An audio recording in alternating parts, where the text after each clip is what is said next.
In front of me is OPPO Find N2 Flip, and today I would like to show you how you can change display refresh rate of this OPPO. First of all, go into Settings. Now scroll down just a bit to access display and brightness. After that, scroll down again.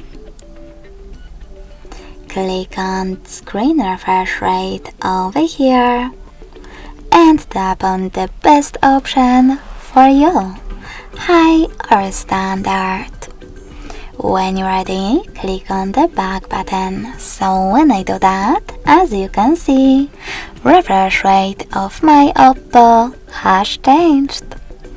Thanks so much for watching. If you enjoyed this video, smash that like button, comment and subscribe. Bye!